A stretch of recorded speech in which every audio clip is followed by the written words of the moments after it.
Okay, so this is the day of reckoning. This is my first day of building the hive. I've left it till rather late in the evening, but I have been leaving it now for about a month, so it's time I started building this thing. So I thought this first kind of extract of the video would be just basically me talking about what I'm going to be using. Obviously I need the old hammer, I need my very specialist nail pack which was given to me. So we'll see how that goes. What they also recommend using is as a glue to add additional adhesive to the actual joints which connect the beehive together. So you're using nail and glue, but they recommend using a certain type of glue, which is a polyurethane glue, which I presume has something to do with the actual the smell that it gives off, the odour that it gives off to the actual bees. So we'll see how that stuff goes, but it's a polyurethane, as I said. And then lastly, once it's all built, which will probably be next year, we then got some wood protection, some wood preserver to put on top of it. And after quite a lot of research around this, the genuine or the general preserver which is used sometimes gives off quite a bad smell for the bees again. So I've had a look on some forums and they recommend something called a sadolin, which is the make sadolin protection, which I've actually gone for a white, but you can get it into a variety of different colours. You can go for a cuprinol, which is another brand's name as well, but they don't seem to do it in white, which obviously for mine I wanted it in white. But one of the advantages, certainly from the sadolin, which I've heard, is that once it's actually been put on, so 1 or 2 coats, it doesn't flake. Now, a lot of if you use normal paint, there are 2 problems. Number 1, it does flake in time, which obviously doesn't make it look so good. But secondly, it doesn't let the wood breathe. And what that causes the problem is that the longer you have the hive, if you leave it and it gets very hot, the paint actually stops the moisture from leaving the hive. So it doesn't let the hive breathe, which obviously causes a problem. And what happens is you get mildew growing on the inside and mould, because you get condensation built on the inside of the walls, which obviously isn't great for the bees. So this stuff, the cuprinol, wood protection, it allows the wood to breathe and also should give it a good finish. But one of the things for me was the fact it doesn't flake away, so it just gradually fades and you top it up after 2 or 3 years. So also I've got my instructions as well, which is good. So we'll now start. What I'm going to do is I'm going to start building the stand to start with. Then I'm going to go into the brood, the big brood box here, and then I'm going to start doing the 2 supers that I've got on the top here. Memories itself, one thing I still have to do is get the frames to go inside. But that's for another day. So to start with, I have to start building this hive now.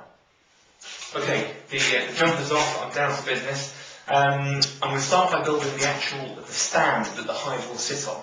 Now this is built up of 9 pieces of individual wood, which to be honest looks seemingly innocuous, nothing too scary about them. You've got 2 bits of wood with small grooves in either side, which is where the frame basically sits together.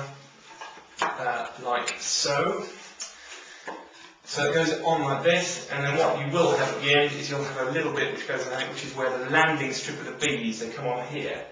Now, as I said, seemingly innocuous, but I genuinely recommend running a dry run on everything that you do. So before you put anything with glue or nut or nails in, do a dry run. I messed this up completely by not looking at any of the instructions first, and thought that once you put, if you imagine this is the outside wall, this is the inside wall, by putting the actual stand blocks, which are these, I thought it looked rather good to put them on the outside.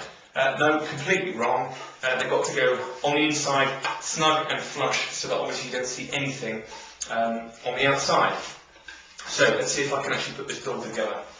Okay, so I've now done the base of the actual stand, and because I know for a fact my wife, my mother and my father won't believe that I'm actually doing this myself, I'm just going to video this last little bit for you.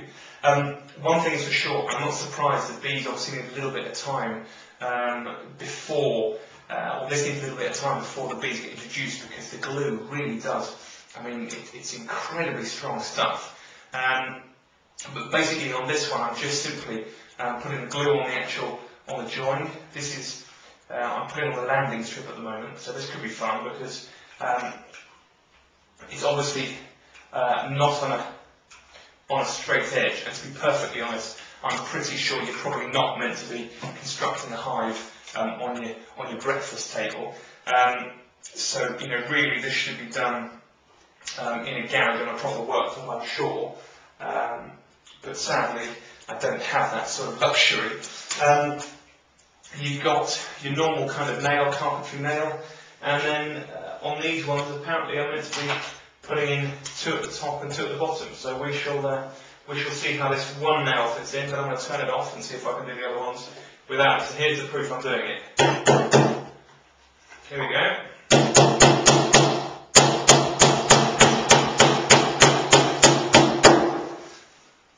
Perfect, and it hasn't actually come out of the wood. Now, the one thing I have to apologise to my neighbours, it's about 10:30 at night and I'm banging nails into things, so probably not going to take too kindly to that. But anyway, that's the start of the standoff. Okay, so here is my national hive stand. To be honest, relatively easy to put together, to be fair. Quite pleased with that. Only a few expletives. I did tap my finger once, which is obviously not a good thing to do, but it's gone together well, no errors, the instructions are easy to go through, so that's my first bit of woodwork done. Let's see how the slightly more difficult task of the brood box, the supers, and everything else which goes together, so we shall see how that one goes, shall we? Till tomorrow. I'm going to let my neighbours sleep now.